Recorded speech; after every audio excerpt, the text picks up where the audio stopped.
I'm Joe Bevelacqua. And I'm Brian Cappiello. This is Preachers in Cars. Getting coffee.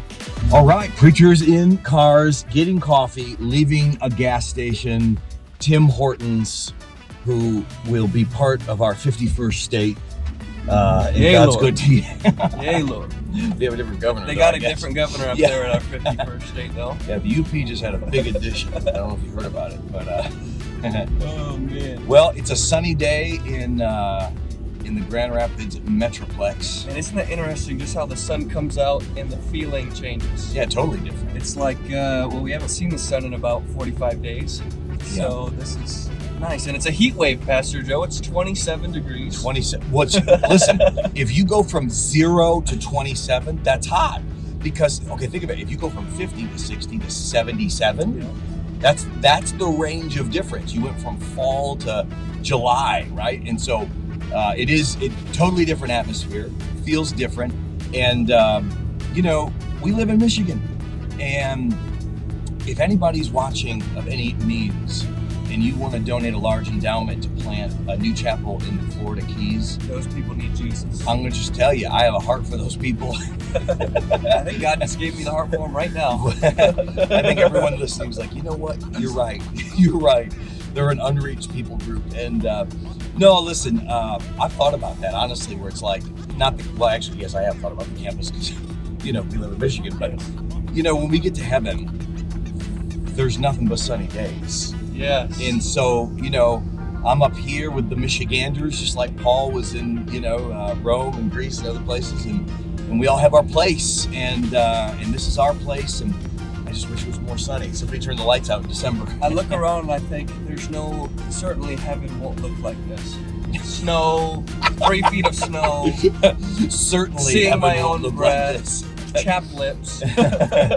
Yeah, I think when you get to heaven, there will be areas that have snow. I mean, there's going to be mountains, I'm assuming, And there are people who enjoy snow. Yeah, and those For people that also person, need Jesus. They need Jesus quick. Do you think for those people who love the snow, who want to go skiing, They're never going to see me for all of eternity. they'll be in a I'll send them different postcard, location yeah. in heaven. Just like God forgets our sin, I'm going to forget about you. Yes. I'm going to leave you right where you're at. You like being I just love it, being in a snowed-in cabin. Perfect. That's exactly where you're going to be in heaven. I'm going to be on something that looks like Vero Beach in Florida. You know what I'm saying? That's Joe's going to be wearing a white swimsuit. White swimsuit. No white robes. It'll be Speedo. white. Oh, wait a minute. Whoa. Well, I'll have my glorified body. which Speedo's is- allowed in heaven? And that's a theological question. If for you another have that time. theological question, type that in the comments below. Snow in heaven, Speedos in heaven. Well, praise God. So it is a sunny day in Grand Rapids. There's a long way around the bush. It is a sunny day in Grand Rapids, and we had a great Sunday yesterday. We had a great time. A lot of people signed up for the Go Team. Over signed up to 30 serve. people signed up to serve yesterday. And I think a lot of people took that card and they just ended up taking it with them. We've done different drives, different messages that encourage people to serve in the past. What we've seen is people in the coming weeks, they really pray over it and they try to figure out where they're going to be. And so if you're listening to this and you haven't turned in your card or filled it out, fill it out, pray over that thing. Yep. And we want to help you find your sweet spot at church, be able to find that spot where you're serving God. And so we're encouraged. We're encouraged with the result that we saw even on the day of, but also encouraged that in the next several weeks, we're going to see people really plug in, begin to use their God-given gifts and talents to serve the Lord. And it's when you start to serve and you start to use the gifts that God has given you, it's like you were talking about in your message. There's a fulfillment and a joy that comes from serving people for the Lord that does not come in any other area of life. Yep. Purpose rises up, and purpose solves a lot, Pastor Joe. Purpose solves a lot. That ought to be a t-shirt. We ought to start a t-shirt company, by the way, but purpose solves a lot. So when you're depressed, you start serving somebody else, I'm just telling you, that breaks a lot of that junk off. Hey, one of the things, it's not just the darkness in Michigan that brings a depression. It is also sitting around. And that, this time of year, you understand what that's like, but let's just talk about in life, sitting around, even in good weather, right? Sitting around, doing nothing, making it all about you, what you've got going on. I'm not saying you shouldn't enjoy your family privately. Certainly you should. Have a hobby. I encourage a hobby. But I'm talking about just every day is about what you got going on, and the only thing you're looking forward to is the next game, the next little... I'm telling you, life is bigger than that. Yes. And when you're part of a church, a dynamic church that's making a difference, I'm convinced that's one of the things that have been the secret sauce to our growth the last several years. Is just, this is what God's doing. Yes. And people come to church and they're lifted up, and they're hearing about the wins, the ground that we're taking together, and it's so encouraging. And so if you felt that way, and yet you have not begun to like engage in your church by serving, it gets even better. Yes. It gets even better. And a lot of family issues get ironed out because you're involved in what God's all about, and it's a huge deal. Yeah, and you're part of something larger than yourself. Not like you're saying, not everything's about you. Yeah. Part of a greater call, a greater mission, and then you start serving alongside other people. Yeah. And I think that there, especially like you're talking about in winter, there's a feeling of isolation almost when it's dark all the time. Yeah. You leave for work and it's dark outside. Yeah. You work in a building that has 5,000 degree Kelvin lighting, hospital lighting, Right. and you leave and it's dark outside, and then you go home and you're doing nothing. And you start serving and you get into community that is focused not on all about us, but on serving a greater call and a mission of God. And you're serving alongside of people who have a common mission, and you build community. Yeah. I've told people one of the most important things about serving is not what you're doing, it's who you're doing it with. Okay, so that point is something that has been brewing at New Chapel for a while, and we have some pockets where I can point at that and be like, that's the vision. Yeah. That's what I've been talking about. And I want you to think about this. It's been, over 11 years. We're in our 12th year of ministry at New Chapel.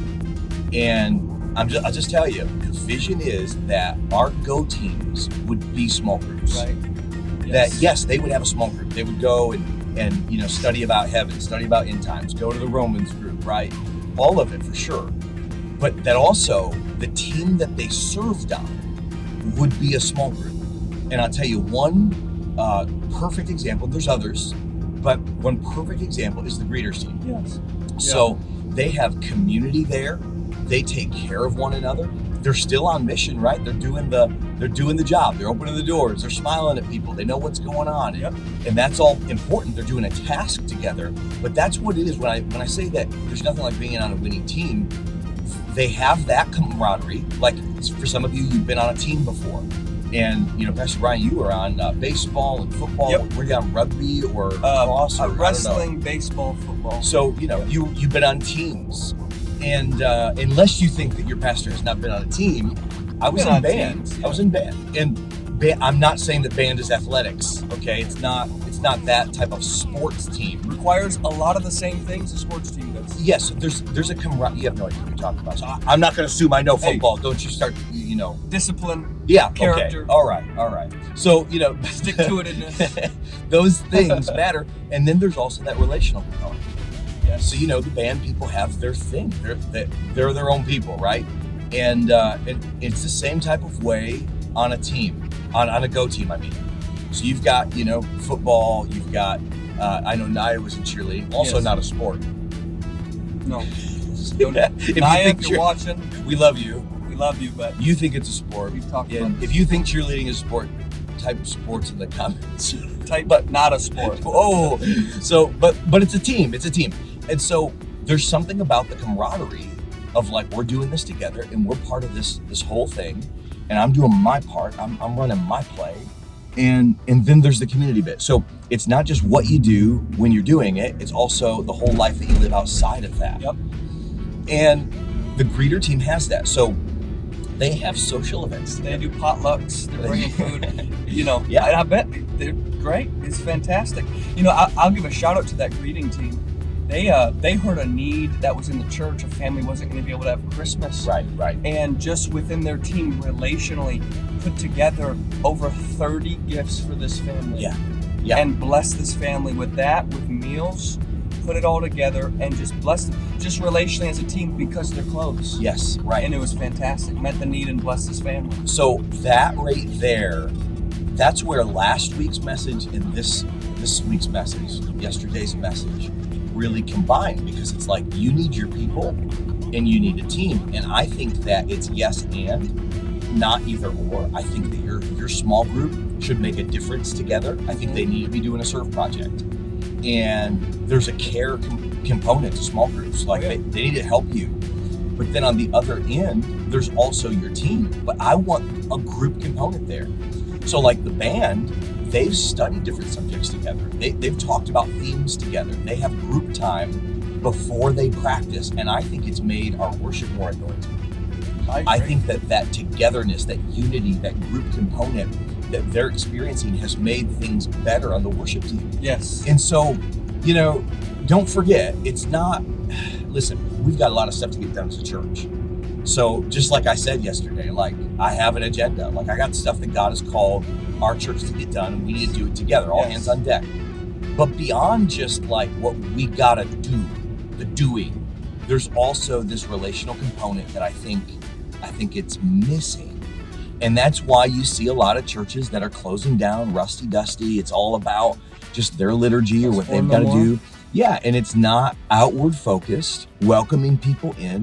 It's not, you're not giving anybody that New Testament outlet for that team component of like, man, we live in perilous times.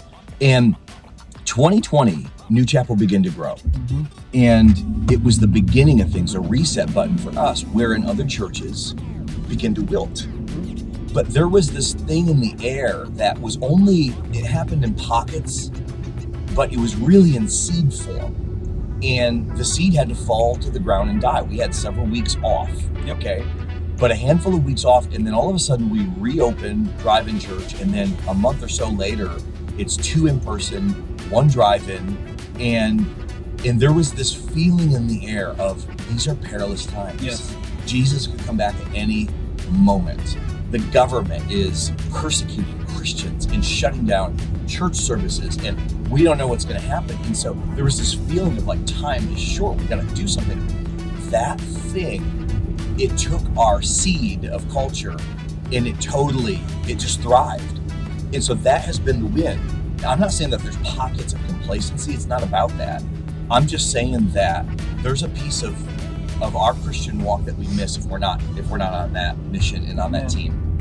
I believe that produces an ownership over the church too. Yes. When people are serving and they're involved, it's not just, that's the church that I go to, the first Sunday of every month. It becomes, this is my church. Yeah, the first Sunday of every month. So we talked about that. I didn't say it first service, but second service, I felt by the Spirit of God, I had to just deal with it. And that is that you cannot attend 2 churches. That, by the way, that was my favorite part of the services. The part I didn't three. Right. Thank you. Well, I'm no, I get it. What you said around it too, it blessed me personally. Not like I'm a part of 2 different churches, but I just think that it was something people need to hear about. Right. This is a family. And what you said about it. Anyways. Yeah. So I don't want my wife part of 2 different families.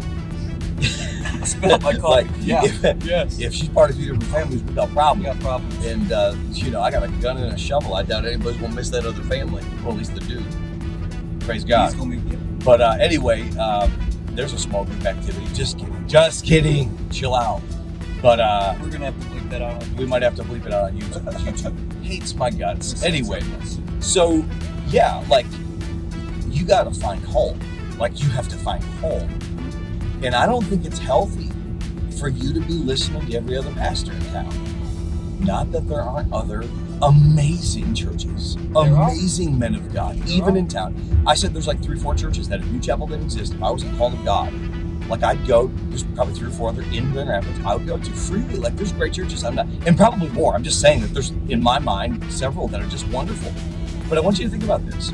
I don't think it's healthy because you're gonna be looking with longing eyes. It's like you're working in a cubicle and you're looking over at the other cubicle. You're like, I just love that lady. She's so wonderful. Look at all of her gifts and talents. You can't do that with impunity. It's not going to be healthy for your soul.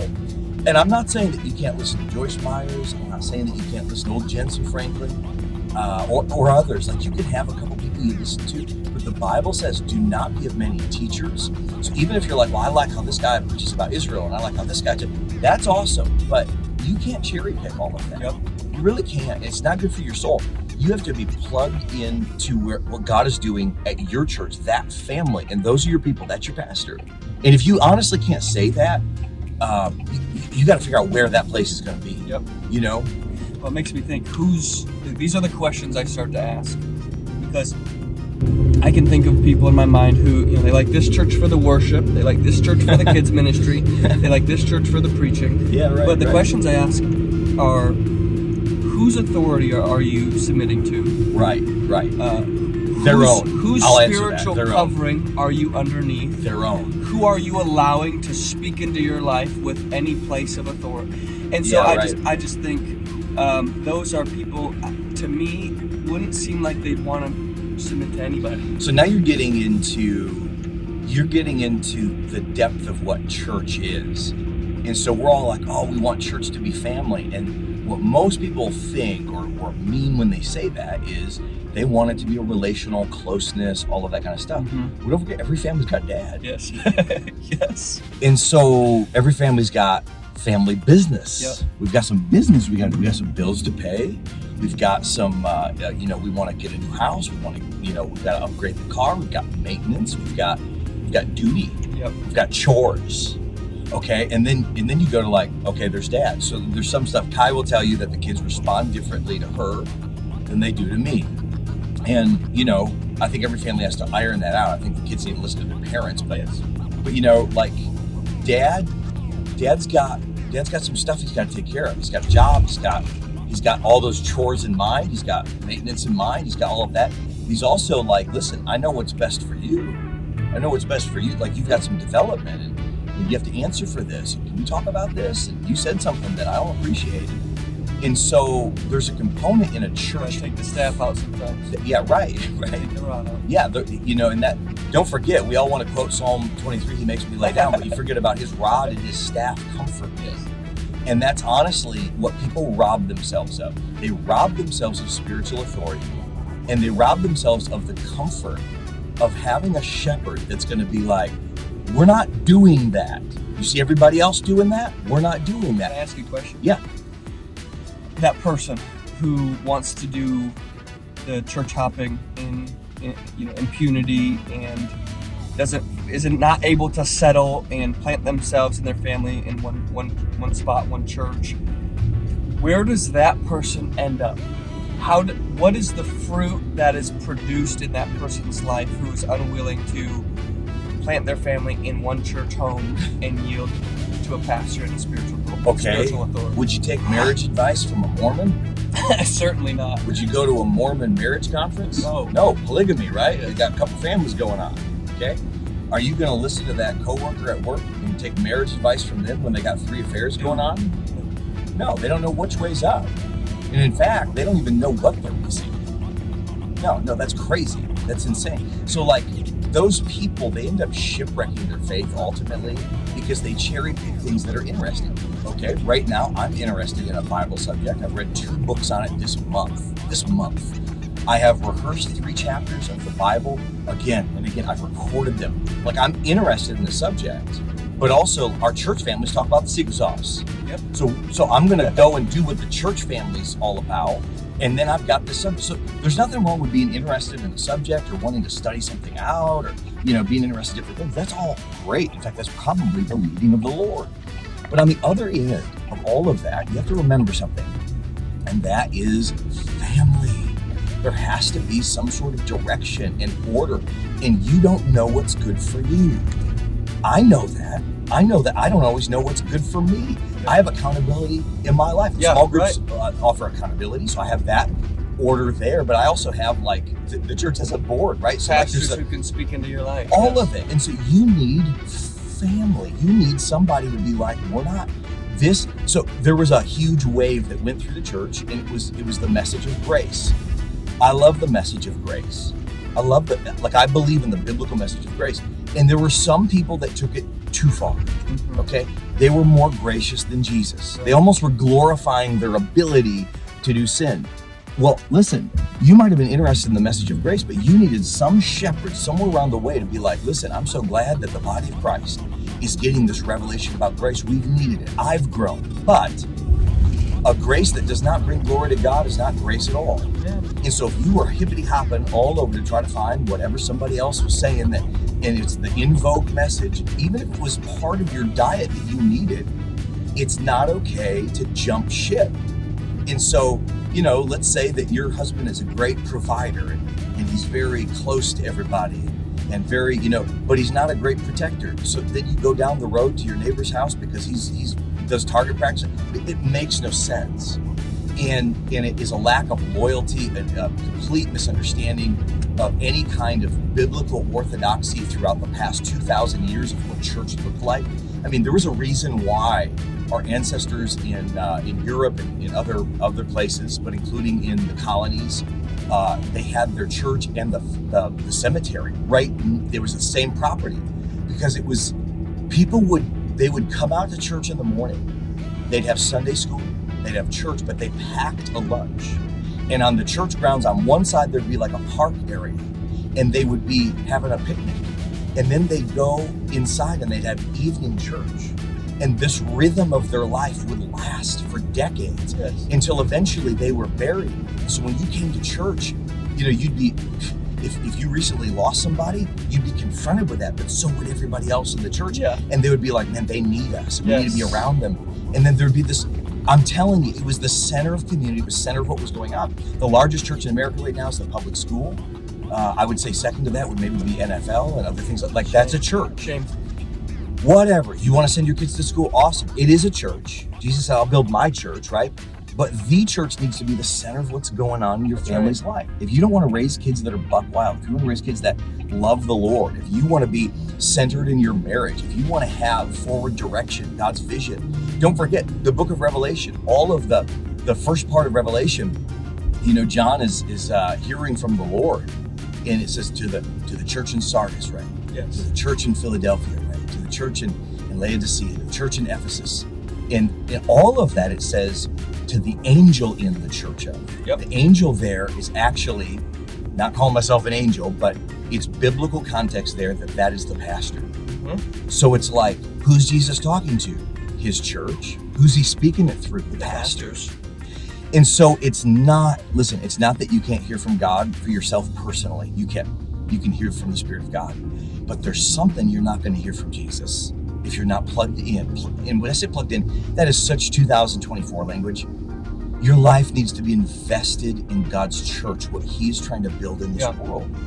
And that's what matters. And so your purpose, your calling, your safety, all of it, man, I'm telling you, the significant life that God has for you, it's found in the church. I don't have to tell them if I'm passionate about this, but there's a blessing, and it's like I preached a message last year on how to hear the voice of God, and one of the points in there was, well, it wasn't a point, it was kind of just a sub point. I said if you hear from God and you are afraid or nervous to tell your pastors about it, might not be God.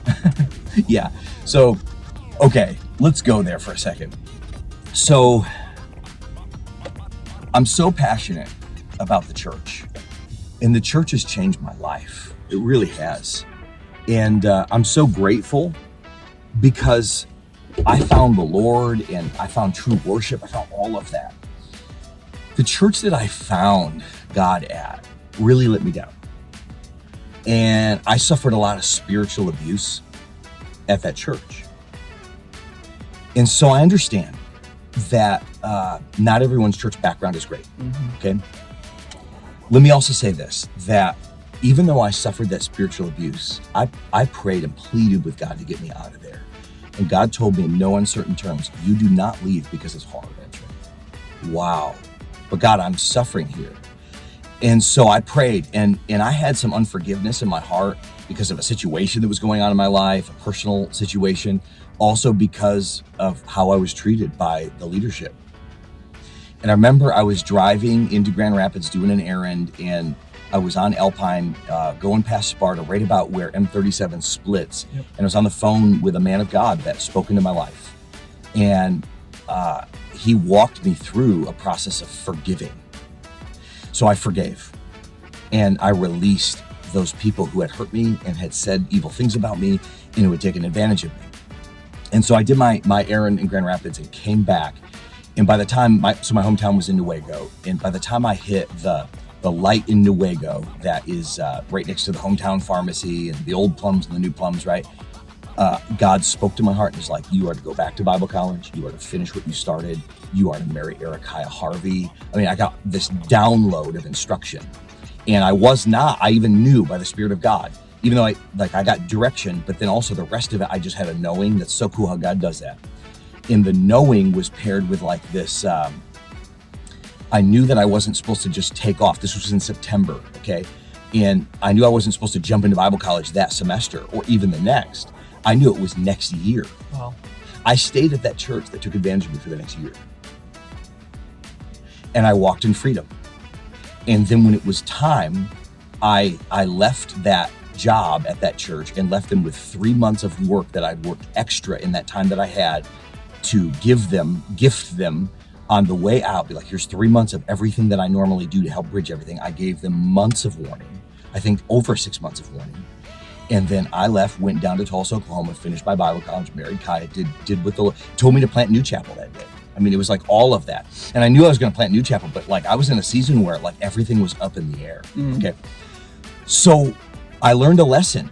You do not leave when it's hard. That's right. And then on the other end, I've known people that have had an experience like what I had, and they ended up getting even the release to leave, and they left, but they become the walking dead. And this is the most common thing that I see. It is the greatest temptation of someone who is spiritually abused, is that when they leave that spot or they leave the church that's even dead, by the leading of the Lord even, that they can never find a church that meets the feeling and standard that the old church was when it was its best. Yep. But they also don't make the cut on what that old church used to be. And those people are actually sourcing their relationship with God through the church in the lens of the old church. Mm-hmm. And they never recover. So they hop from this church to that church to the other church. They're the walking dead. They're constantly looking for something that's life, but they're never quite finding it. And this is why I fall back on Jesus chooses your church. Mm-hmm. So you're gonna be part of a church, and you're not gonna agree with everything. You're not. I don't agree with everything that we do at New Chapel. I'm not talking about, doctrinally, the things that I preach. Like, I agree with what I say, right? But I'm talking about, like, there's things that we need to grow in. There's things that we need to do better. There's things that people 100%. Fall through the cracks.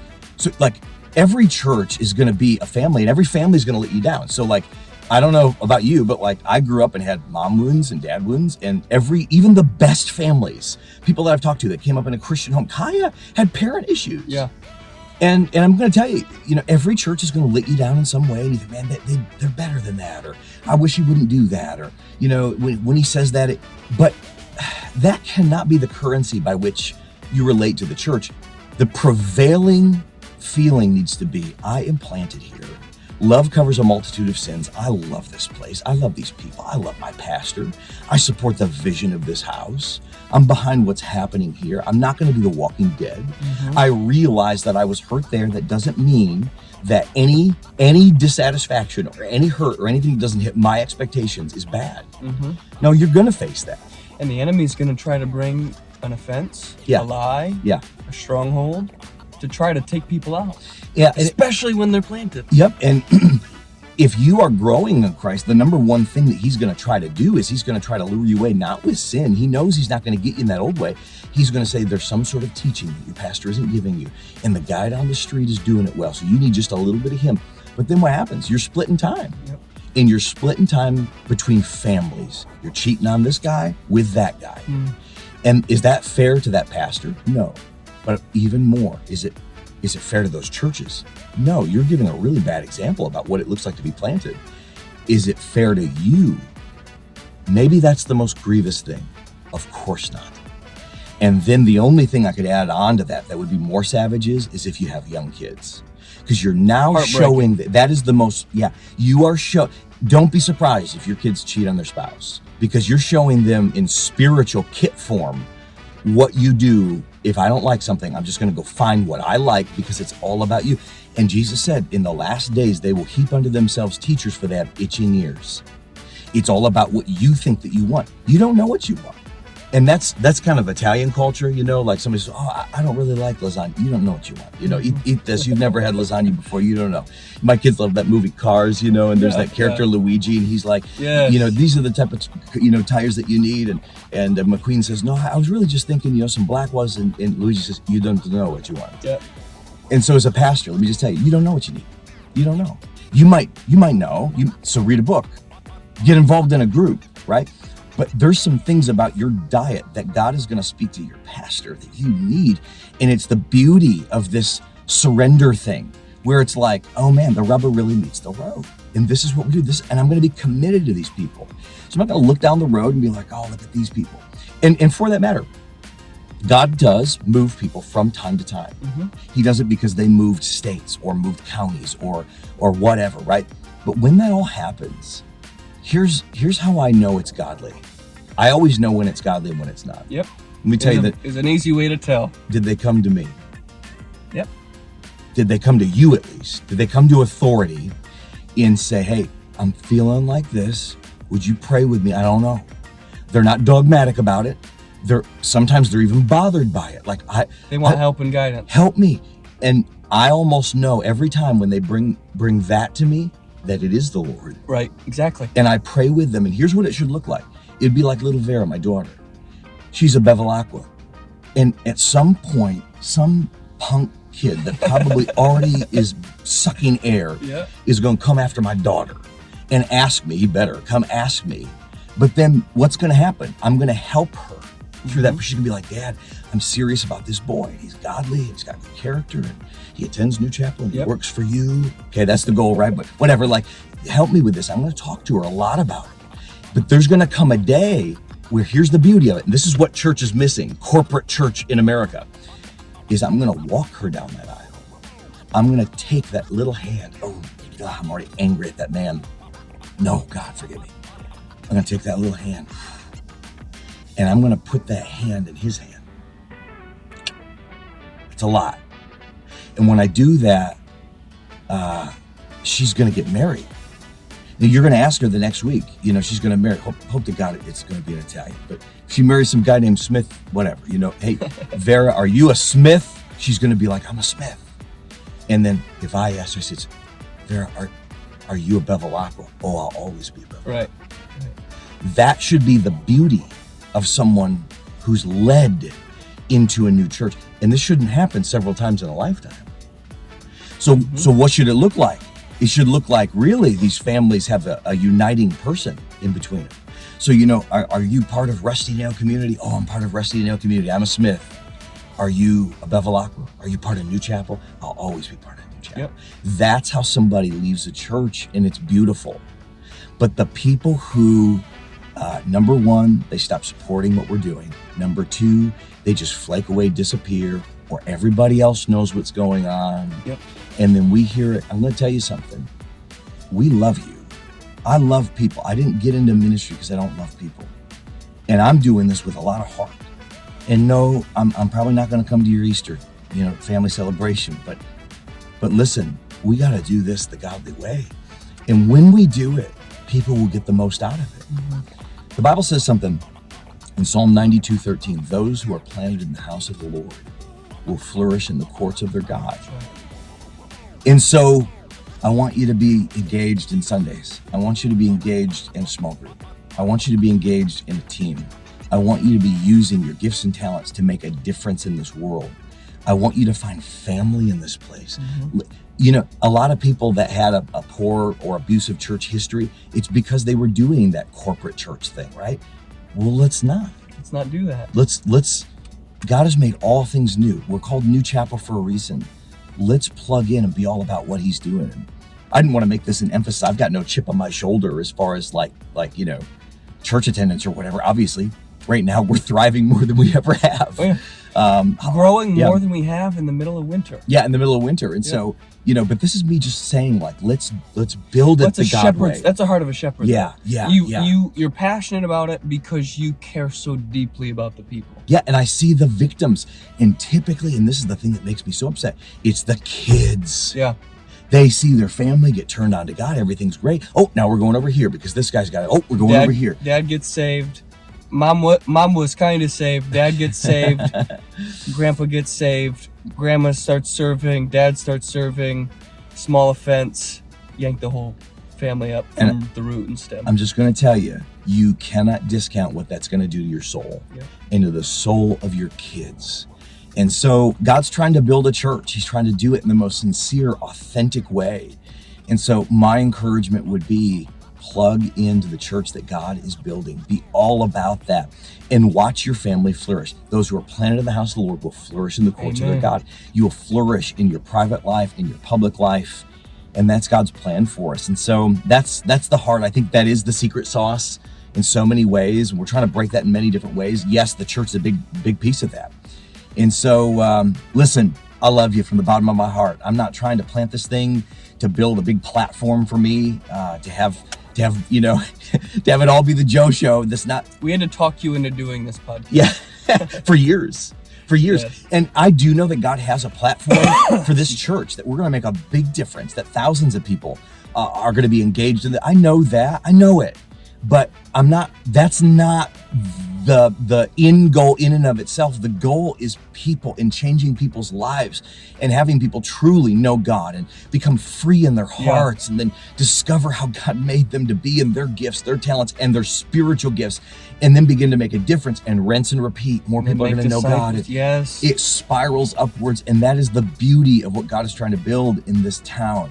And, there's something brewing in Grand Rapids that I have never seen before, and we need to end the podcast with this, but there is a spirit of unity that I've never seen before in Grand Rapids. I think before 2020, it was pretty territorial. And, we've got a lot of great ministries here, and there was a feeling that if you're not about what we're doing, then whatever, you're just dead to us. And that, I think, is breaking, and in some cases has broke. I see more unity and a collegiality in between the pastors. And it's because we've realized I'm not fighting against the Baptist church. I'm not fighting against some of these wonderful ministries that we have. I'm not fighting against the Lutherans. Right. Who are we fighting against? Cannonsburg Ski Resort. Yep. I'm fighting against Great Wolf Lodge. I'm fighting against the lake during summer and the beach. And not that we can't enjoy all of those things. We should. In fact, we deserve it in Michigan, if anything, right? But that on Sunday, God would have his way. He would build his church, and the gates of hell would not prevail against it. So listen, this took a different direction. I think we anticipated. Well, I don't think either of us were planning on it going but I think it's good. It's godly. And so listen, like, subscribe, give us a woof, and share it with somebody. YouTube, we just hope that we've made friends again. We had to start a new YouTube page. We got. Do we have Rumble? We have Rumble. It's on Rumble. Yeah. We started posting them on YouTube, and then we got censored because we talked about something that the YouTube overlords didn't want us to talk about. So listen, like us, share this with somebody. I love you. This is Preachers and Cars Getting Coffee. I'm Joe Bevelacqua. I'm Brian Cappiello. Like, subscribe, woof. I love you. Till next week.